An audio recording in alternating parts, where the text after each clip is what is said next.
Hello and welcome to World Talks with me, Ashim Kumar. Europe is experiencing another record-breaking heat wave, with Poland facing all-time high temperatures.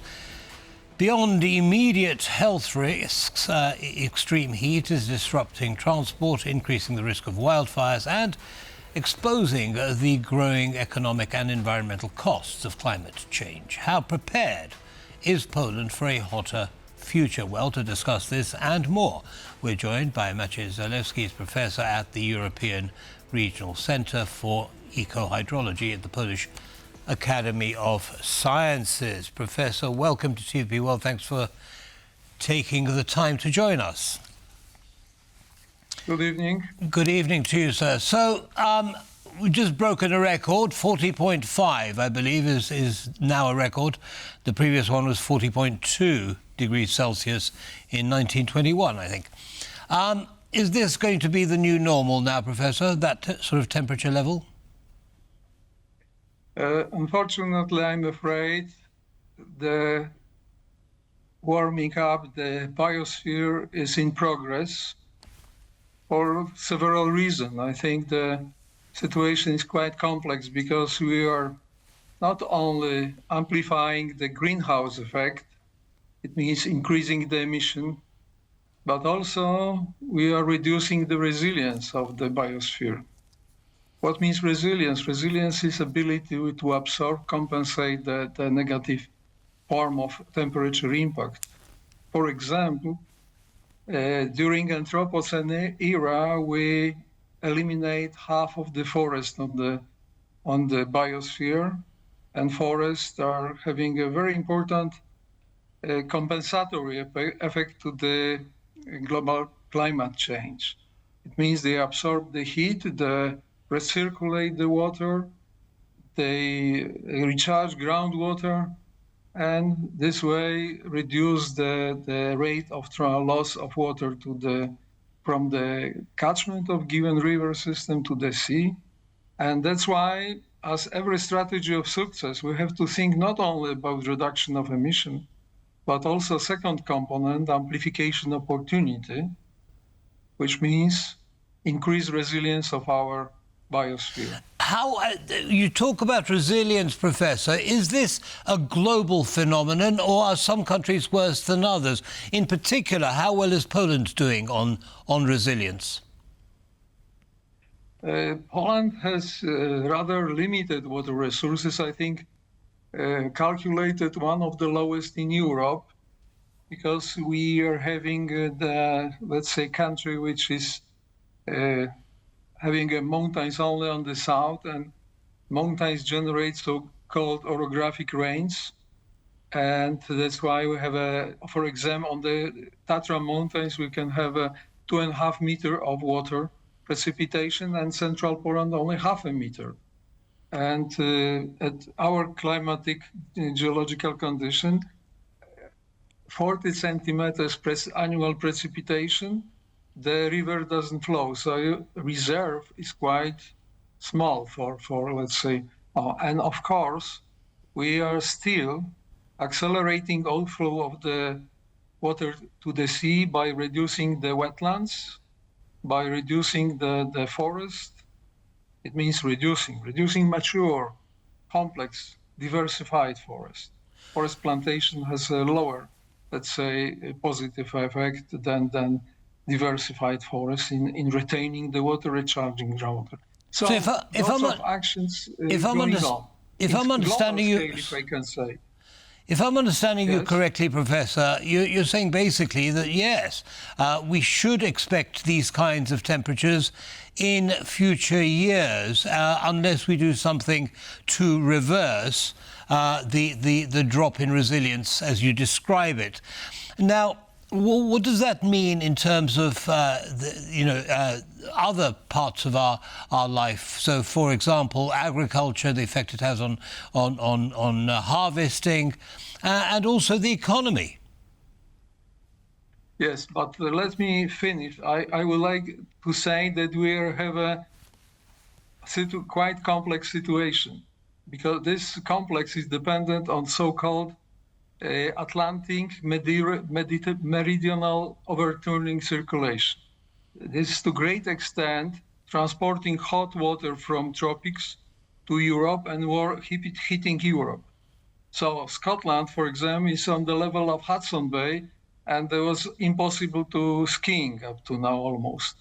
Yeah, and because the temperature is 8 degrees higher because this warm water from tropics. And now, during last 2 decades, this process of transfer of hot water declined by 20%. So this, let's say, heating effect is declining, and even in decade, we can expect that temperature will be in Europe dropping, but despite the all global system is declining. So that's still is lots of processes which are going on, and we are precisely monitored by scientists. However, the level of unpredictability of to what extent will be rising temperature in different parts of world and declining is still at the high level uncertainty. Okay, but in Poland, in Central European region, are we expecting an increase or a decline in temperatures over the next few years? No, definitely the tendency will be increase. Yeah? Unless, however, effect of let's say this Atlantic circulation can change the game, and we can expect decline. I see. Understood. In now, time horizon, it means no earlier than decade, I would say. Right. So how do we prepare for this level of unpredictability? And I come back to my question about, for example, with agriculture. What is it that we can do to kind of smooth out those peaks and troughs?